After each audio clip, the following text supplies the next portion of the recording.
everything gets locked until it changes. But if it hasn't changed, I know it's accurate. Now, I'll give you a good example of improv. Okay, if you've seen a movie called The Flamingo Kid with Matt Dillon, okay, we shot that all at a beach club, okay, in Brooklyn.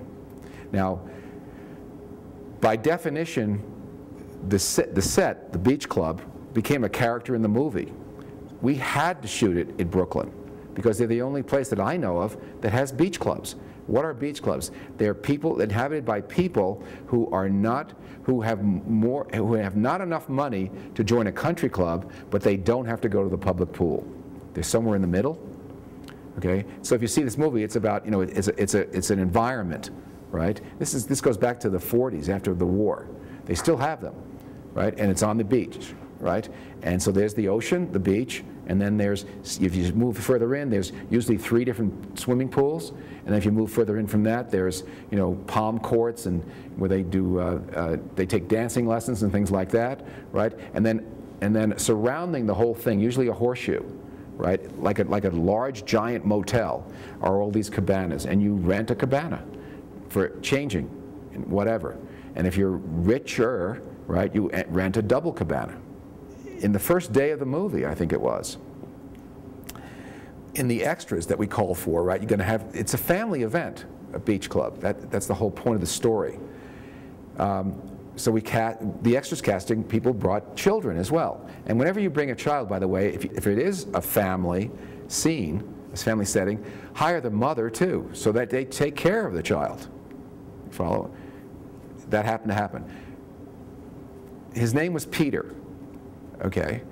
And there was something about Peter, if you watch the movie, that was special, okay? He was, at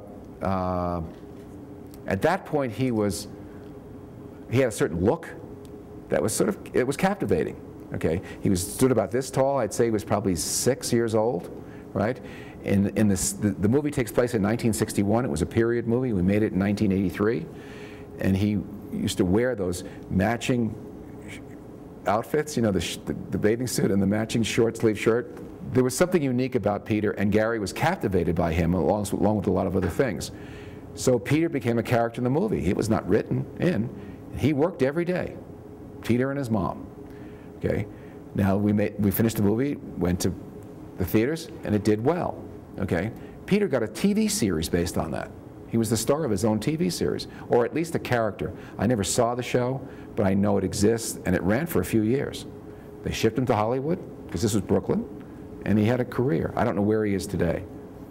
Okay, but there is an example of improv.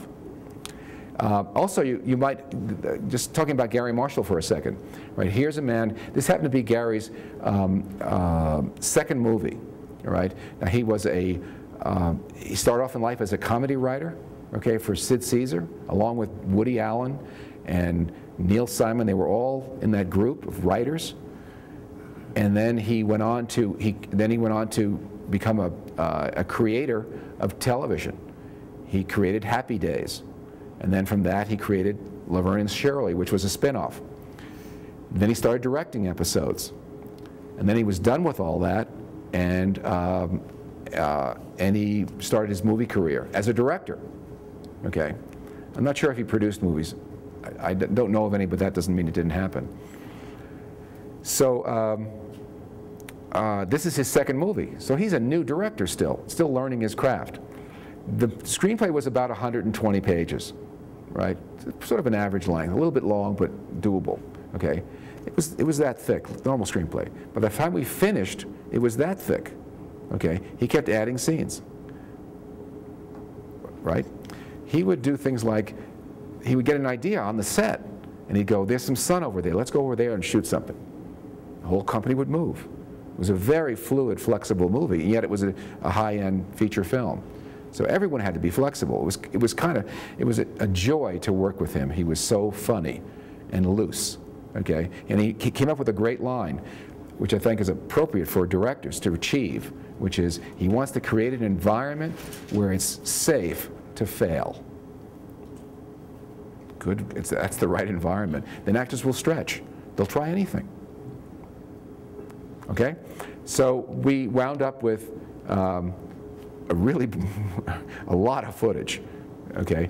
In our budget, we're going to, if it's a TV movie, that kind of, a $4 or $5 million movie, you're going to budget 125,000 feet of film, right? If it's a high-end feature, you're going to budget 250,000 feet of film, all right? In Garry's movie, it was 325,000 feet of film, so we went way over budget on film. He kept shooting. That was his style then, okay? He made a really good movie.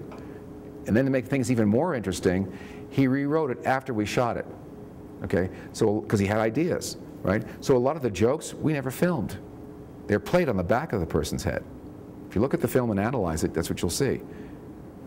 It's incredibly complex and it's funny. It works. He made it into a better movie in post. That was his style then. After that, I only did that one film because I made the mistake of saying no to Nothing in Common with Jackie Gleason and Tom Hanks. Right? I wanted to do something else. I didn't want to production manage anymore. Right? So I wanted to produce, so I said no. And Jimmy Contner, who shot Flamingo Kid, had become a television director, so he didn't want to be a DP anymore. So I think I got the second phone call, and I knew about Jimmy's phone call, and so Garry said, in typical Garry Marshall humor, he says, "How come nobody wants to do what they do anymore?" Right?